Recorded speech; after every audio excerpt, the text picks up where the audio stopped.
that is like a sensory feeling. And I knew that that was really important for me because of, if you really want to move someone from a plastic brand, and I have no hate for that brand. I love that brand, so Orbe. So I don't ever want to think anyone like I'm criticizing them, right? They have like, something so amazing going on. But there was really no alternative for someone like me who like loved the feel and experience of many of their products, but couldn't find it plastic free.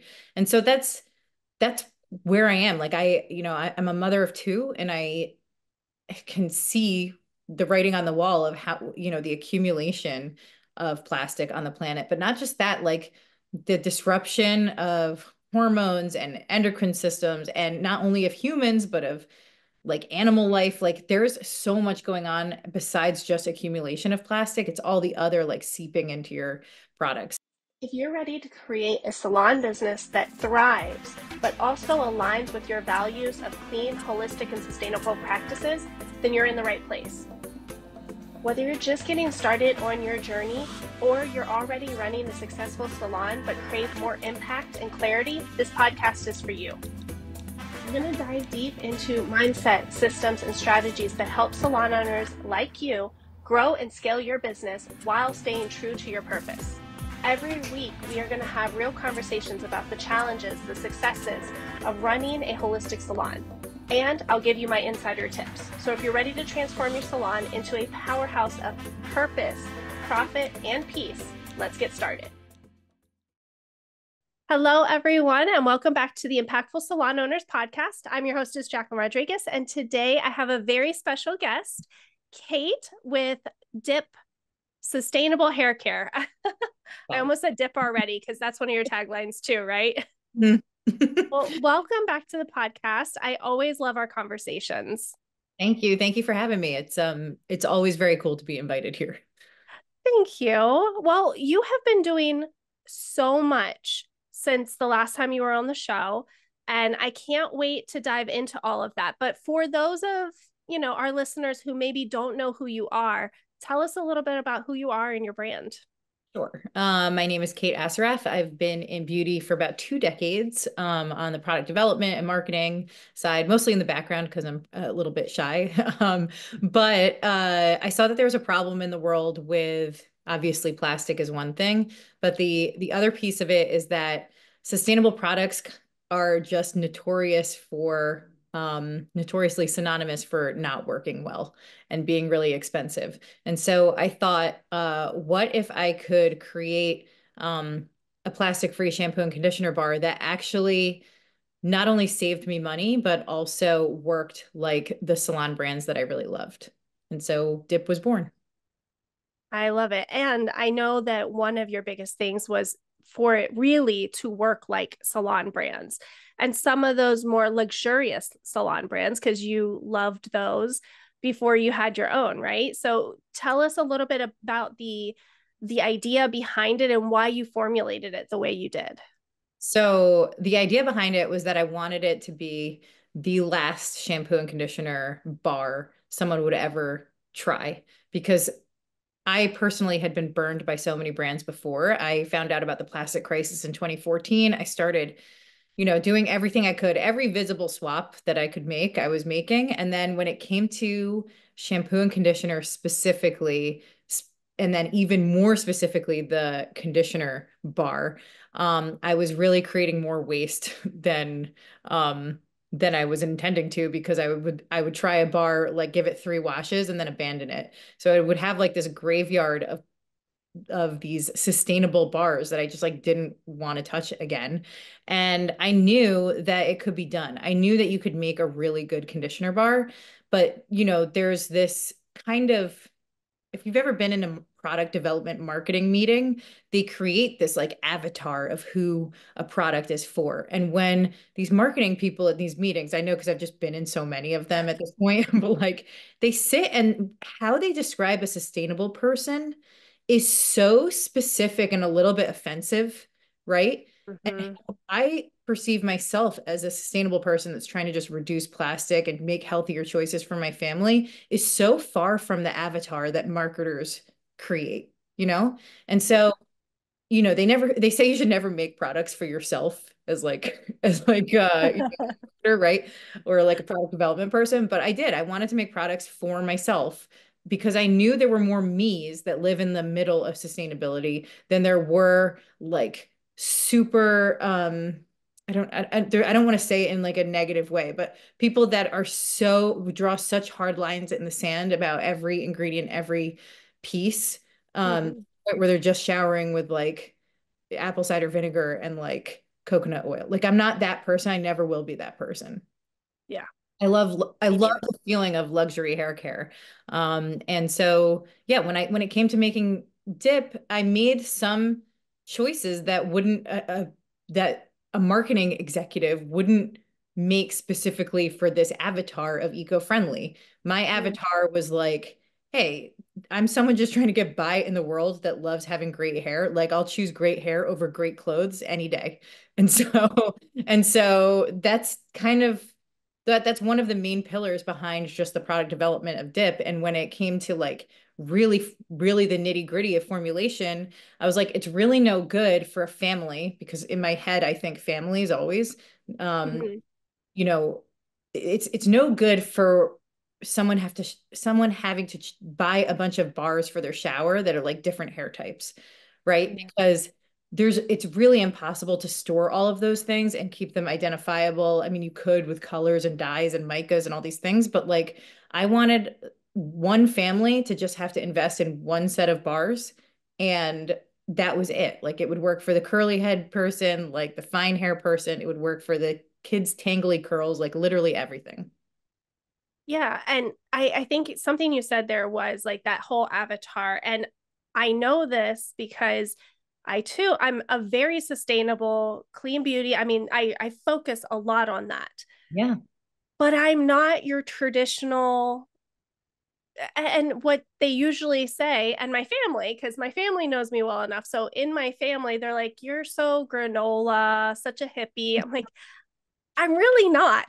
No, you're middle of the spectrum, I think. It is. Yeah. Because I love that luxurious feel. And I still have my things that are important to me that are not 100% sustainable or 100% clean.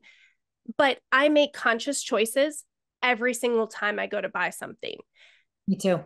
And when we're doing that, that is the biggest thing where, like, there weren't a whole lot of options. And that's why in the salon world, with the professional brands, Mhm. really was not a whole lot of options for the consumer, still not tons. But then when you transition over to the salon brands, we have this idea of exactly what it's supposed to do, what it's supposed to look like, how it's supposed to feel.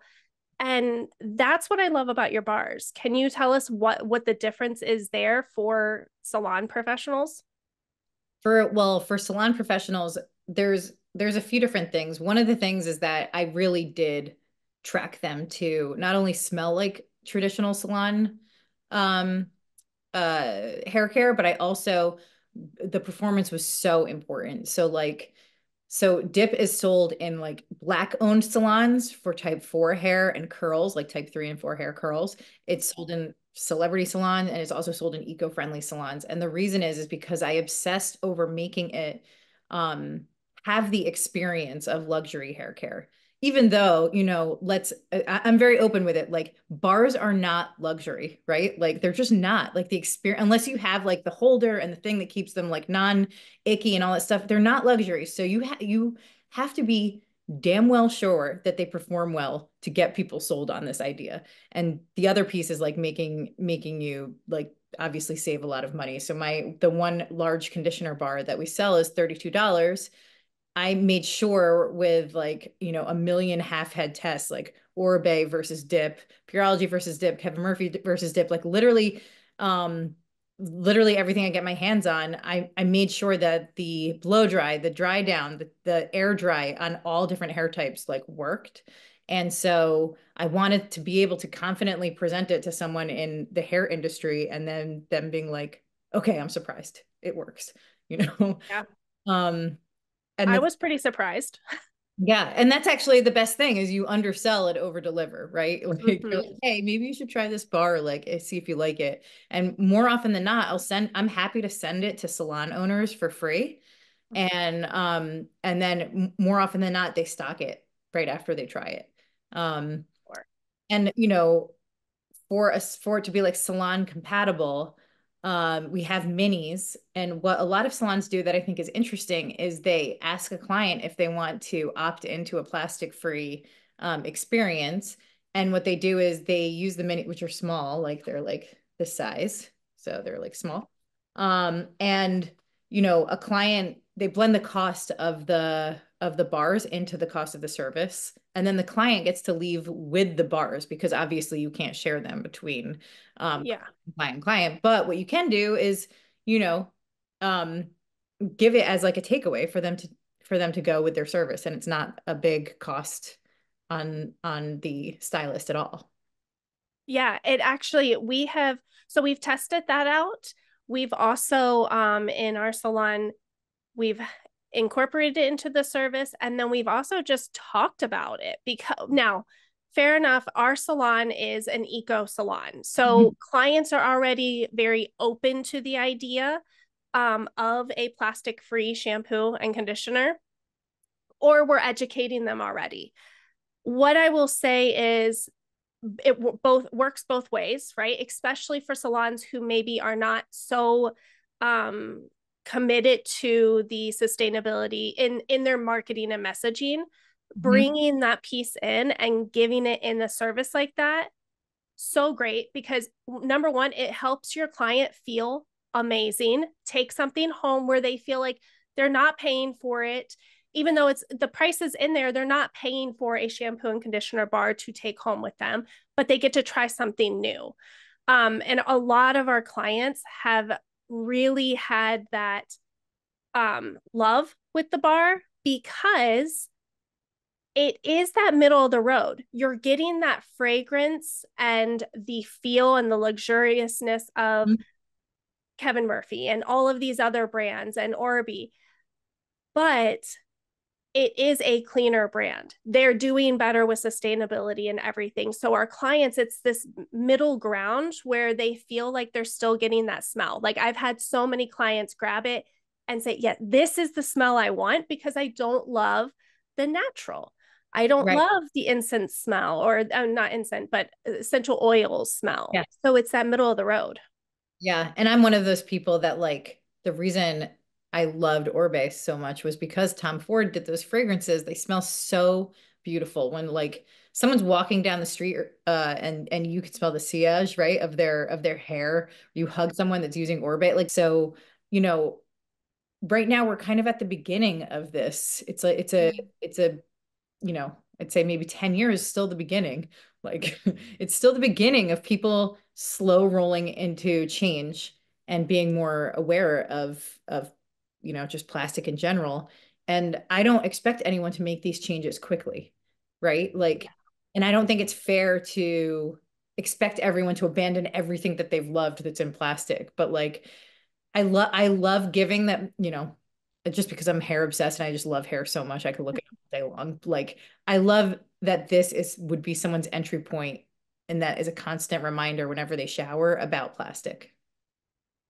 100%. And we can't expect it to happen overnight. And we do have a really long way to go. But Mhm. each and every single time you make a purchase and you make a conscious decision, it is helping the grand scheme of things. And that's why I'm so passionate about helping salon owners and why I'm excited for you to be here to talk to these salon owners and the hairstylists who are maybe not sure how this can work for them and how they can bring it on. So I'd love to hear. I mean, you gave a great tip, but what other things are benefits to salons having dip in their space?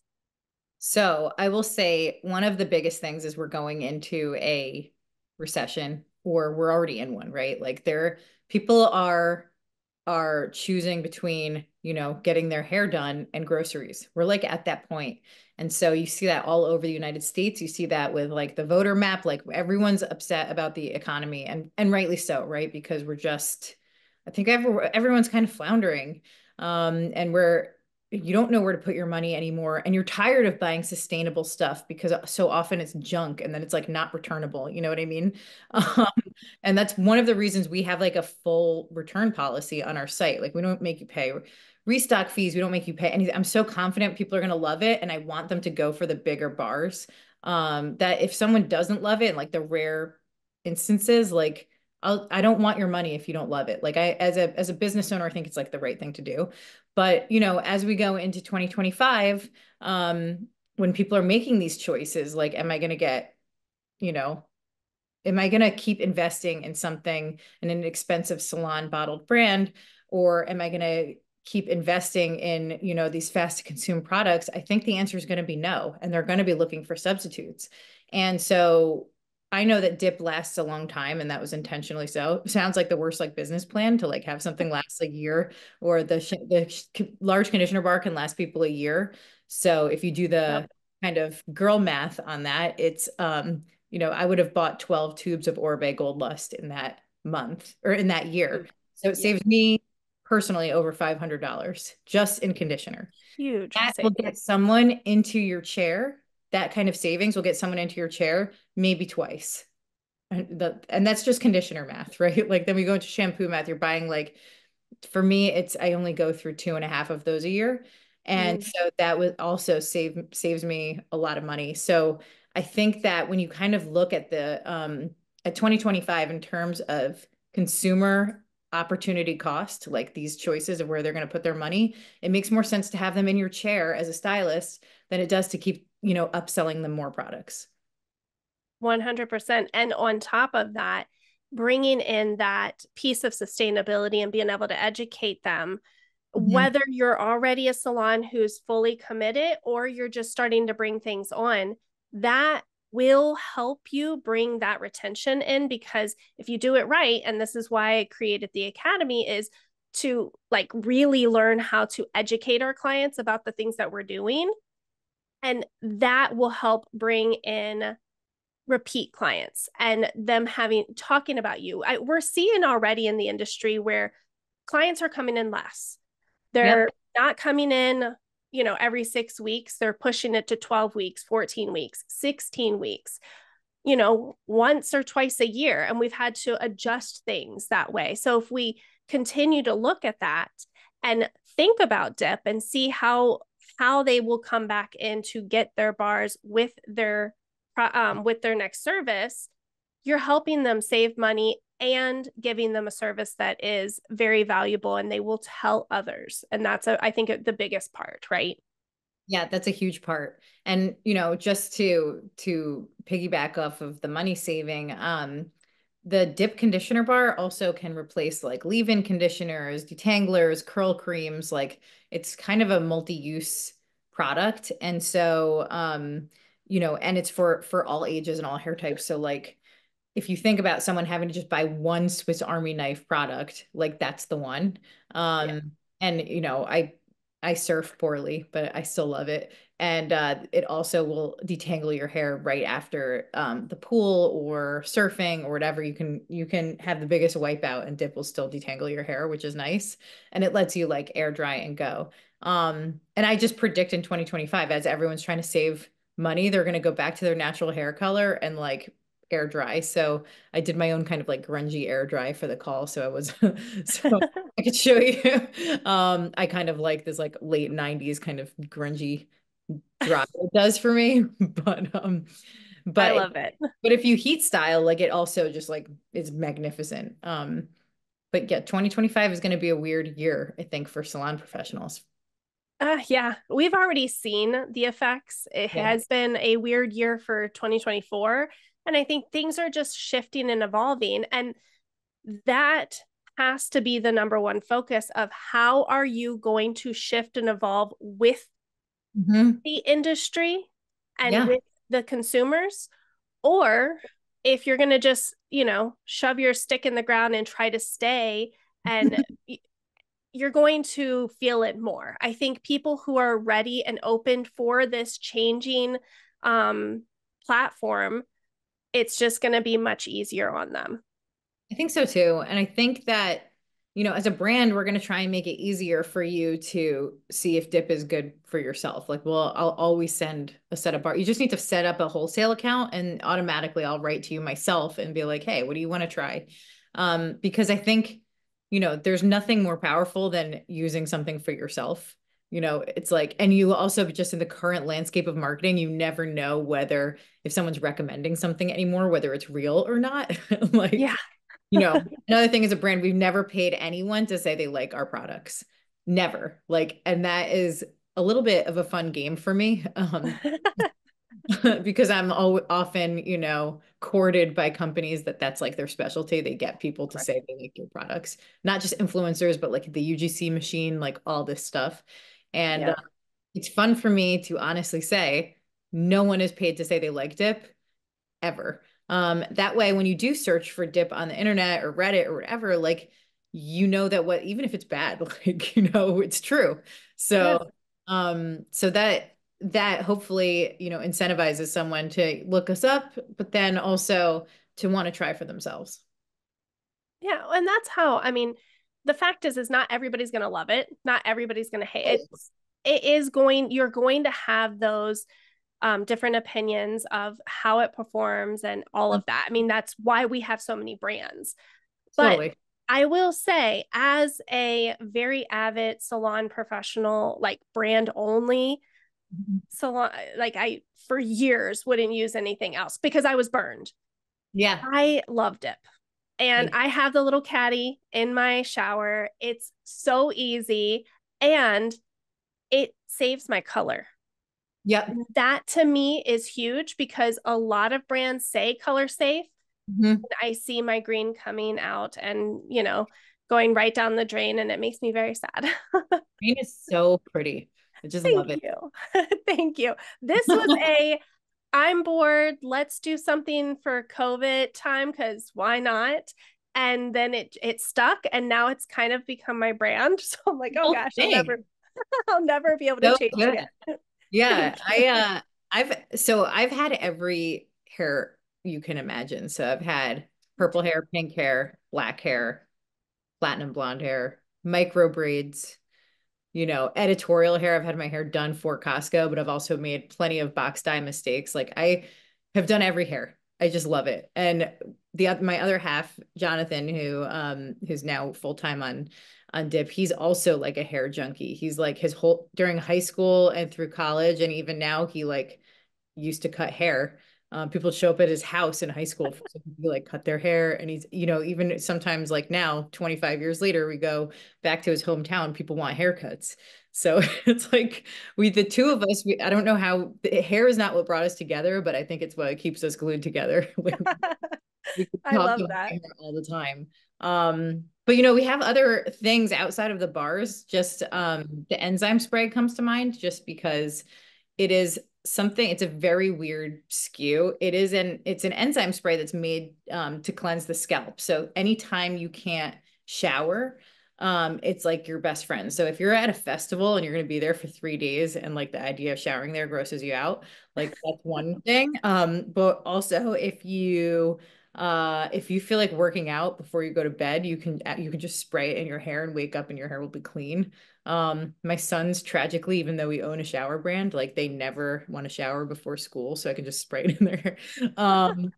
If That's kids. you have surgery and you can't shower, you can keep your hair fresh or, even like, I don't know, if you have a protective hairstyle in, you can spray it. There's so many things that it's good for. And if you have extensions, like either, it depends on the weft, but like if you have them glued in or even just the clip-in extensions, the enzyme spray will refresh that as well. So it's kind of something we never talk about. It's called the secret sauce. But I'm gonna start talking about it more because people have been like loving it. Also, another thing you can use it for, my salon professionals will love this. Bridal hair. Oh Have you yeah. ever had a bride or bridesmaid where they're like, oh, I thought I wasn't supposed to shampoo my hair for this? And it's like, I haven't shampooed in a week. Um, enzyme spray, your best friend. Yeah. Amazing. I know Hannah loves that. Like that's her favorite product. Yeah, that was one of those uses like I had never imagined. And she like showed me the before and afters of like, having a Mhm. little uh less clean hair sit before her and then showing like the after. It was amazing. And I Night and day. like, yeah, she's like every bridal stylist needs this in their toolkit. Yes. Yeah, that's something I didn't even consider, but like I love those perspectives from behind the chair where it's like in motion and you guys the spectrum of clients inside and out and weird behaviors people have before they come to the salon. I think We it's do. The good and the bad. yeah, yeah, it's so wild. Um, and then we also launched recently a hair and body dry oil. I'll just pull one Love up it. and like this. I love it. Should do Yeah. the tapping. Um, ASMR. I can't do it either. yeah. I tried before and it just didn't work. But it's refillable and it is what's so cool about it is it has all the benefits of hair oils and body oils, but it makes your hands immediately dry. So you can apply it to a client's hair and then immediately touch your styling tools. You don't have to like wipe your hands down on your apron or find like a towel. Like you can just go right in. And that was intentional because I don't know anyone who loves that after feel of oil on their No, hands. no one. And all of our stuff gets so icky and Yeah. built up. I can't even tell you how many tools that I've had to like strip just all the buildup from it. So that's amazing. And they smell just like the bars. Yeah. Yeah. Same So for sense. curly haired people like that don't shower, so I run, so I shower every day. But like curly hair people that kind of take time between washes, that it's the best scent refresher and curl refresher. Uh it's it makes me so happy. I love seeing when someone's refreshed their hair and scent with the dry oil. Well, and that's a big thing because these are all the types of things that you have brought to your brand that are so beneficial to have in the salon and have a different type of brand in there than your traditional. Because I am very much one over, like, I'm tired of the overconsumption. I'm tired of not just the plastic waste and all the chemicals, but just constantly being told that we need 17,000 products Right. and all of these things. And your brand is reducing that consumption number, but still being very versatile and giving us options of how to use it and what we can actually do with that. And coming up in this economy, people are also looking at that, not just what is the product number one thing, but how else can we use it? Yeah, and it just makes sense to own less stuff, like Yes. listen, there's a joy of owning lots of beauty products and playing with them. I grew up that way. But then kind of once you learn how much overconsumption there is, you can't take that information out of your brain. Like I wish I could go back to like being blissfully unaware of the Oh, it'd be so like easy. I don't it's been so long that I've been in this like kind of trying to reduce what I use and reduce consumption that like I almost miss that happy ignorance before I learned about fast fashion, before I learned about just plastic accumulation. But the reality is you just can't unknow it. And so what Nope. do you do with that information? Do you pretend like do you ignore it and just let it kind of fester while you make these crazy purchases? Or do you let it drive your change? And do you soft serve it to people in a way where they can embrace it without feeling like you're finger waggling them into buying your products. And so that's why it had to be good. That's why I had to save people money. And so far so good. Like people really have responded so well to Dip. Oh, yeah. And your branding is so on point. And I've told you before, but I love how transparent you are. And that to me, when I'm choosing a brand for my salon, because we've been burned before, because we've been greenwashed into Yeah. believing there's something that they're not, your brand, there is no guessing. You're super transparent, open about everything, and you really do care. And you're bringing these products to the beauty industry, to consumers that work Yeah. and that make a difference. So I love it. And that's, why I wanted to have you on the show, and just to really highlight how important it is for us as salon owners to start looking at our retail differently. Yeah. And there's And as so a much brand, out there. as a brand, something we do that might be interesting to salon owners is we don't sell on Amazon, and we don't undercut you online. Of course, there's like the initial double dip purchase, which kind of saves someone $10 to try it. But then every time a shipment goes out from our direct to consumer site, when someone opens that box, inside is a QR code that shows them the salons and the stores near them where they can save shipping next time and just come to the salon and order and have it instead. And so that's been really good because it does get people out and trying stuff and interacting with stylists and or checking out new salons that they wouldn't normally have checked out. And I think that's like, because there's a weird like transition, right? There's lots of people that are between salons that are kind of like trying to find their next one. Like Yeah.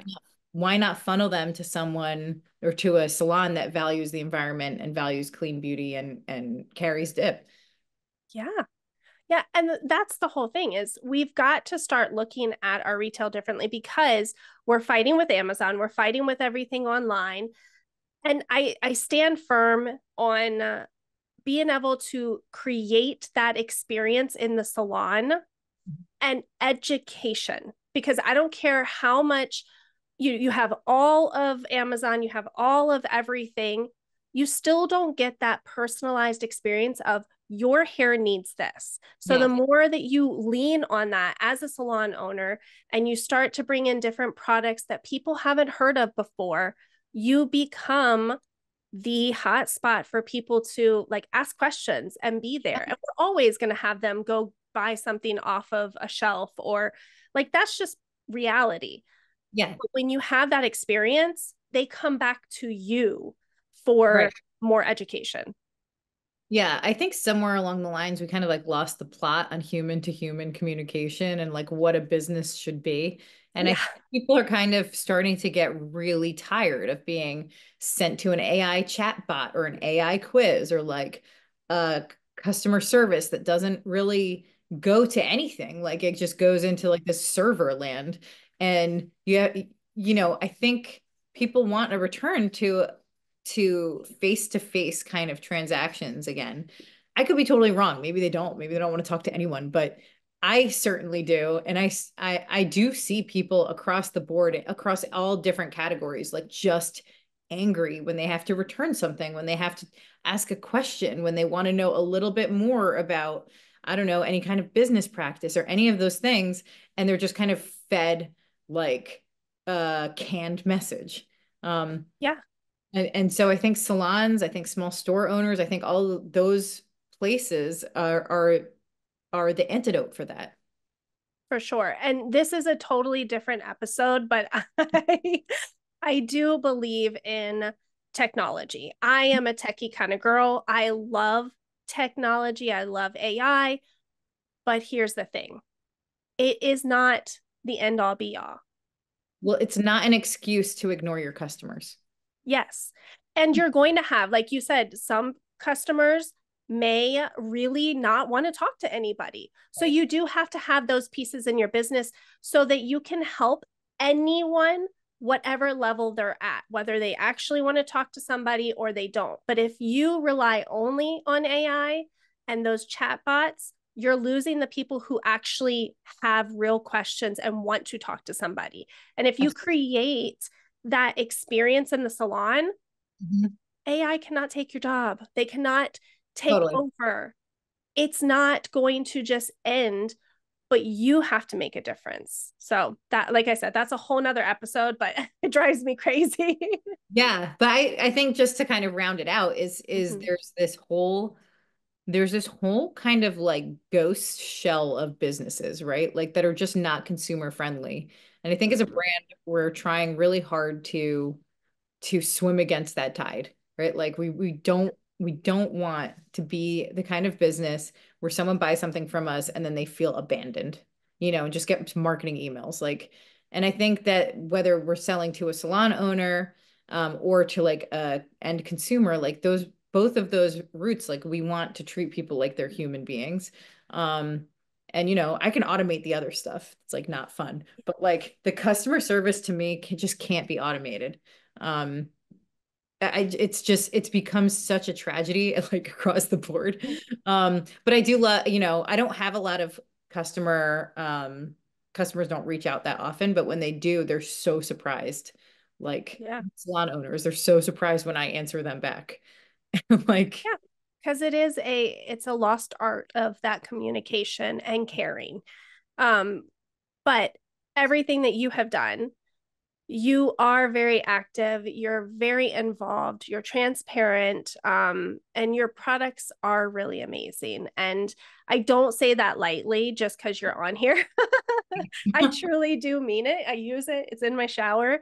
And our clients love it. And it has been this beautiful, like middle ground to someone wanting to go completely sustainable or just wanting a different product. So any salon owners out there, everything's going to be in the show notes. So make sure that you reach out to Kate, make sure that you try it. Reach out to me because I will tell you like how we're using it in the salon. We break all of that down because I want to lower that barrier too. I don't feel like it has to be so hard. It can be a very easy transition. yeah. And if you're listening to this, if you want to go to our wholesale account, sign up for a wholesale account. It doesn't mean you have to buy anything. It's just so I can manage my inventory. And that's one thing I automate, right? Like is making sure I know what our inventory levels are at. But I'm happy to send you a full size set so you can, and now the dry oil, so you can experience all three products and see how they work within your salon or your life. Yeah, I love it. And it'll all be in the show notes. I want to ask you one last question. What is the biggest trend you do see for 2025? We touched on it a little bit, but The biggest trend I see is people going back to their roots and doing low maintenance hairstyles. I think it's kind of cyclical, right? You get like punchy, expensive blonde hair when the economy is really good, and then you get kind of like the air dried, low maintenance, shadow rooted hair that you see kind of whenever the economy slumps or dips a little bit. Use the word dip for that. I think we're still going to go heavy on balayage. People are Yeah. loving the balayage, spreading out that time in between. Yep. And same for the products. Like, let's all together help consume less, educate more. And, we just little by little, it will start to really make a big change. So, Yeah. thank you for everything you're doing. Thank you for being on the show. And any final words? Yeah, thank you for putting this together, for also just being that filter for stylists and salon owners to know like what is appropriate to bring in or what is tried and true and vetted to bring into their salons instead of kind of having them search through the void of the internet to figure out what to bring in. So I appreciate what you do for all these small businesses out there. Thank you. I appreciate it. If I have the knowledge, I want to share it because it took a lot of hard work to put it all together. But that's who I am. I love that research, that talking, that looking into things because it's important to me. So, all right, everyone. Well, thank you for showing up. Thank you for being here. And I will see you on the next episode. Thank you. Bye, guys. Thank you so much for tuning in to the Impactful Salon Owners Podcast. I hope today's episode gave you valuable insight and inspiration to take your salon to the next level. Before you go, I wanted to remind you that the Holistic Salon Academy is opening up soon. So if you're ready to dive deeper into clean, holistic, and sustainable salon practices and build a truly impactful business, be sure to join the waitlist. By signing up, you'll be the first to access all of the details and exclusive content before anyone else. You definitely don't want to miss out. And of course, don't forget to hit the subscribe button so you never miss an episode. And if you enjoyed this one, I'd love it if you could leave a review. It helps to grow the show and reach more salon owners just like you. And lastly, come hang out with me on Instagram at Clean Beauty Biz Coach, where I'm a real life person who loves to connect with you. I'm always in my DMs answering your questions and would love to chat more over there. Thanks again for being here, and remember, every step forward is a step towards lasting change. Until next time.